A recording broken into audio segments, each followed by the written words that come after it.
Under the Scope. Hey Scope fans, it is Jared and Shane and special guests behind us. This is another Scope summer movie review. This time around, we're a little late to the party for Spider-Man We were Homecoming. away for the weekend, thank you. Yeah, you'll catch that show on a proper Scope episode coming at you soon. But we're talking about Spider-Man Homecoming. It is the latest Marvel movie, and it is a co-production between Marvel Studios and Sony Pictures, Jared. Correct. This is yet another reboot. Some might say the third reboot Spider-Man film. I think many people would say that. Some might say it. I'm not going to get into those politics. But I am going to say we've got a new Spider-Man. We've got all new characters, Jared. We do. And this Spider-Man... Fresh takes on all the classics. And guess what? It was set up in the Captain America movie, Captain America Civil War. So before we talk about plot, let's talk about who stars in this. Who is the new Spider-Man? I believe it is Robert Downey Jr. Right, because he's in everything. He's doing Tom Holland plays Peter Parker / the Spider-Man. He does. Who else do we got in this? Tony Stark? Tony Stark. Robert Downey Jr. returns. We just confused them. Jon Favreau as Happy. We are happy quite a bit. Happy comes back in this film. Yeah, He has not been in a lot of them, but this one he is there. You've got Marissa Tomei as Aunt May. Yep. Returning. Hot May. Hot May. We've got Michael Keaton, right? Michael Keaton as our main villain. The Vulture. Never mentioned as the Vulture. No, that's fine. You don't have to do that. Yeah. Bad guys don't We have know to what have he names.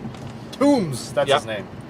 Who else? We've got Zendaya. Zendaya as Michelle, later revealed to be MJ. What does that mean, folks?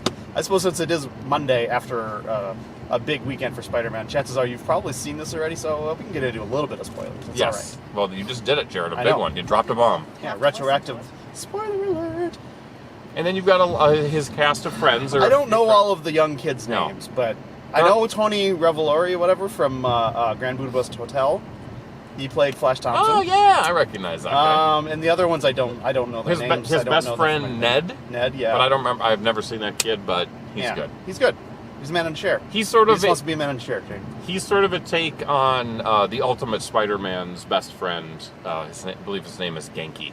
Genki. Okay. But they changed. So it's it not to the that. same character, but Not- he's similar in Yeah, character. unless it's very, very similar. And in Ultimate Spider-Man, Genki was Miles Morales' best friend, not Peter Parker's best friend, the new Spider-Man. So let's talk about this reboot. What happens, Jared? How is this set up?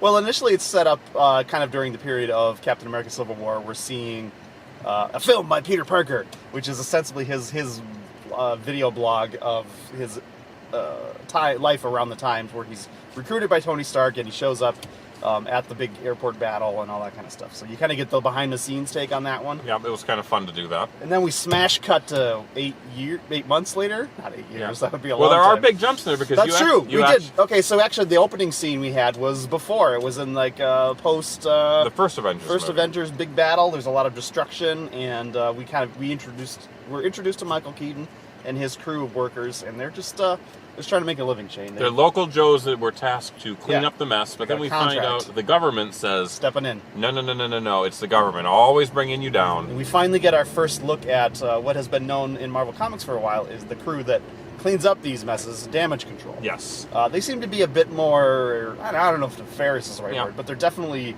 a government entity. Connected to Tony Stark, yeah. Stark Industries. Exactly. Damage control in the comics was a little bit more comedic. Yes. Kind of a lighthearted take on the shenanigans that go on behind the scenes of the cleanup. A little bit different in this. In this case, they squashed the little guy. Yep. The little guy being Michael Keaton's crew. So Michael Keaton and his. We're calling Michael Keaton. Like it's Michael Keaton. Toombs has a. Toombs playing himself as Michael Keaton. Turns out they were ordered to turn everything that they collected in, but it turns out they didn't. Yesterday's load. Yes. They didn't turn it in. And by turning in, we're talking about Alien technology, glowing orbs of things, powerful stuff. MacGuffin devices, if yeah. you will. So an opportunity is there for him to kind of start his new line of work, which ends up being crafting high-end weapons based on scavenged technology. Sneaky. Yeah, And he creates himself a vulture-like suit, he does. bringing us one of Spider-Man's most beloved villains of all time, never to be seen in film Well, until now. yeah, it's true. Is he beloved? Well, people love the Vulture. I see it on T-shirts all the time. There we go. So on present day, Peter Parker is a high school student. He's an academic. He's in the academic decathlon. Just turned 15. He's still doing his Stark internship, which is him basically going out on the town at night, being Spider-Man, doing stuff, and kind of reporting back to Happy, hoping one day to get called up again to join the Avengers to do another mission. He's getting kind of bored with his friendly neighborhood Spider-Man shtick, and he's looking for something bigger and better. He wants to hunt bigger game. He thinks he's ready for the big time, but maybe Tony Stark doesn't. Maybe Tony Stark says that he needs to just chill and train a little bit more and learn his place in the world. Well, guess what? Spider-Man doesn't take that advice. No. He continues to get himself into deeper and deeper waters until he almost creates a mass casualty situation. Mm-hmm. Iron Man has to step in. Well, takes away his suit. Part of Iron Man. Yeah. Takes away his suit, and then Peter's got to figure out his life. Yep. But guess what? He's tied to the Vulture in ways we could have never seen. We're not going to spoil that. Yeah. I would say if you want to chip away at any plot issues, that convenient plot twist is a little dicey. But at the same time... I think there's a couple others you can chip away at, honestly, if you wanted to start picking at nits here. Well, we could, and maybe we will. And anyway, so Spider-Man, he has to grow up. Yep. He has to learn how to fight his battles and be the hero that he needs to be without relying on all this fancy Stark tech. Right. And he needs to rely on himself, everybody. Be honest with himself, Audrey. Right. So there we go. He's got to walk before he can run. Yeah, you can't just be a snotty teenager, or preteen in this case. Additional coming-of-age metaphor. Learn lessons, kid, back there. So yes, Jared, we've talked about the movie in detail. Let's talk about how we feel about it in detail. Okay. I liked it a lot. Yeah? I walked out, I said, to me, the best Spider-Man movie of the bunch. It feels good when you have a character that's done right, that feels a part of the universe, but you don't necessarily have to know everything about the universe, right? He just exists within these nooks and crannies. It's nice that they didn't have to do an origin story. They did allude to it. Yeah, they briefly, talk about it in a 30 seconds conversation. But, it's nice that he's already Spider-Man. We don't have to build up the whole mythology again. We get it. We know who Spider-Man is. With these archetypes of characters, most people know the story. And with these movies that they've told that story at least 2 or 3 times, we don't need to go through it again, and they didn't, and good for them. Yep. So yes, I appreciated that. It's interesting because it's not just the standard Spider-Man origin or the Spider-Man universe. It is sort of an amalgamation of a bunch of different things: the Marvel movie universe, the Ultimate Marvel comic universe, the straight up Marvel comic book world, and then just sort of other things that they put in. It is, yeah. It's definitely its own take on Spider-Man. Yep. It's like there are characters that you will recognize from Spider-Man in the past, but they've definitely diversified the cast. Flash Thompson is not a blonde, strapping blonde guy. Strapping blonde. He's like, an Indian kid who just happens to be rich and is kind of a dick to him. Yes. Calls him Penis Parker. Penis Parker, which I like that nickname. MJ is not a supermodel. No. So I like the diversity of the cast. I like the fact that they're willing to sort of look at their characters that they have and kind of reinterpret them for modern times. Thank you for that. If they are strong characters and they have elements of the characters that existed in the comic books, I think that you can do whatever you want to do with them. Why not? Right? Absolutely. It works. I mean, the Shocker, another character, the sort of the sub-bad guy, who was not a big player in the movie, but, he's not the Shocker that you remember in the comic books. No. Stuff like that. So, and generally speaking, Spider-Man never had Stark armor technology. No, and honestly, if I'm going to pick at something in this film, I'm not 100% on board with the Stark tech-enabled Spider-Man suit.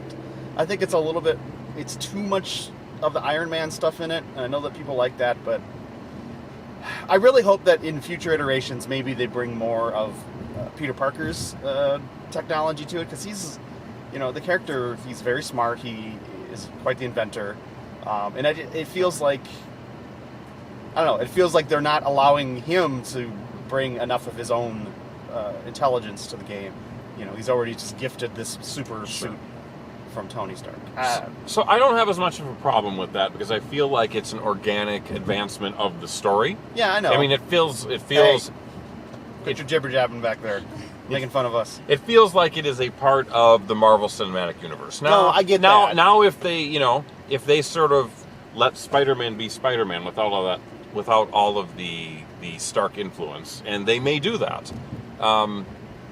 Maybe we see some differences in the next one. And also maybe it's an artifact of him being a high school-aged kid who doesn't have access to all of the materials and technology that would allow him to create his own suit of a similar capability. Absolutely.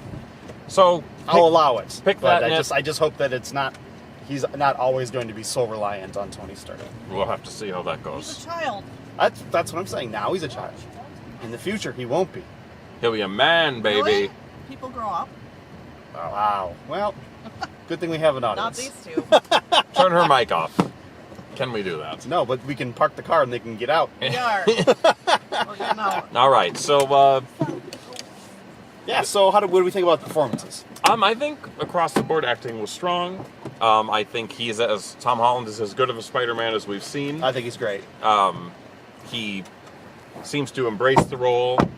He knows who Peter Parker should be. Yeah. I liked all the kids that surrounded him. I liked Michael Keaton's performance as the villain. I mean, a little over the top from time to time. Get out of here.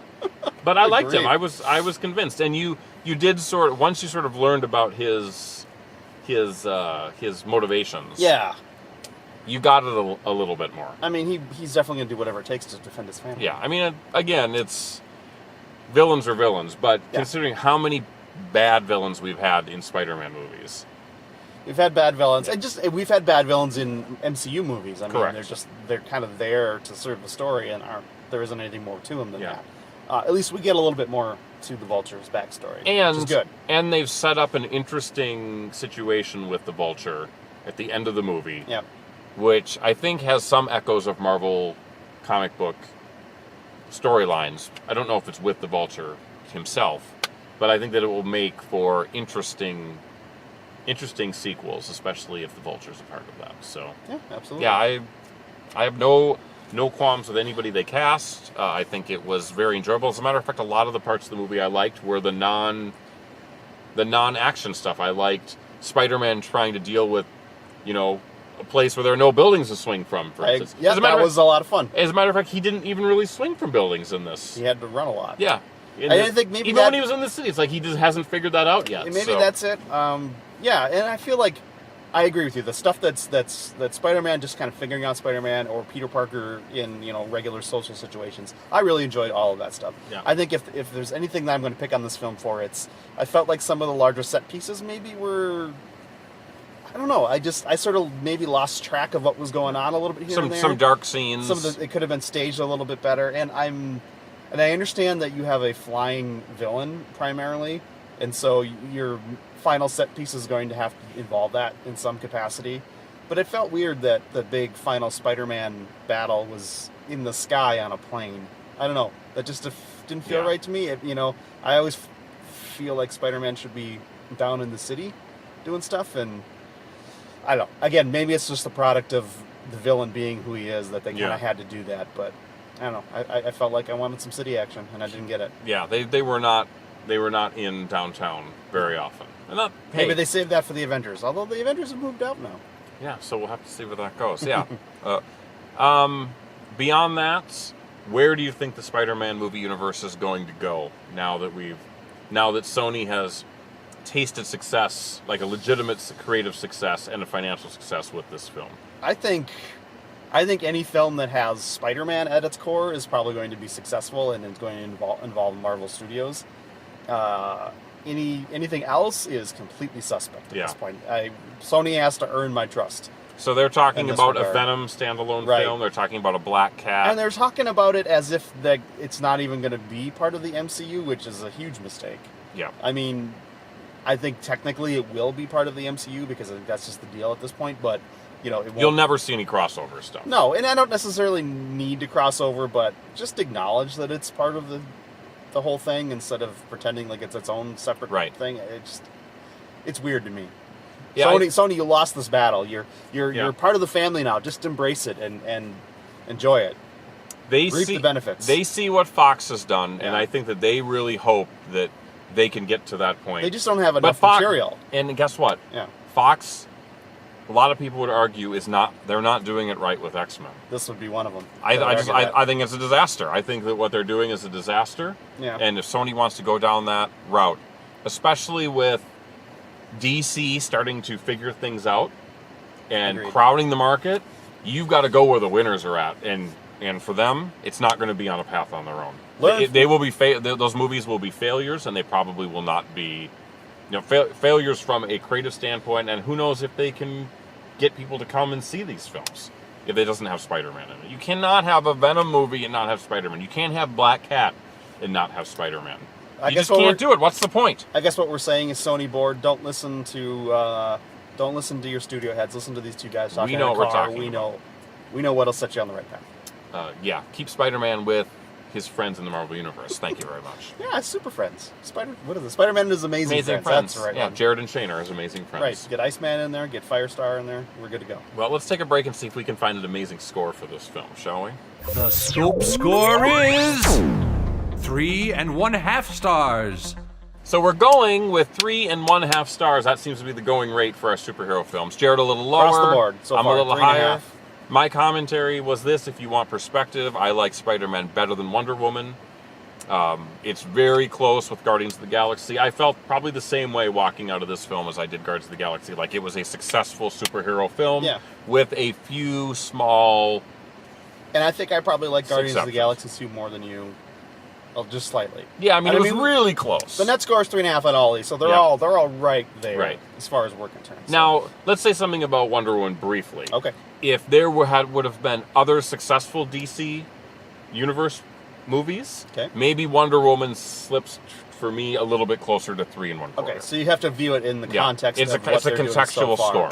And So that's what I think. That's absolutely fair. So Jared, tell our listeners, tell our viewers how they can talk to us about this score and any other score they want. If you've stuck around this long, please like, comment, and subscribe down below. It's just that easy. Just that easy. So for the two fools behind us that left, all they did was sabotage our review. That's what they do. For Jared, and for a Monday morning screening of a film, because we Back to love work it. tomorrow. That made this Complete Culture Cast the best on the internet, Jared. So until the next Scope episode or Scope movie review, bye for now.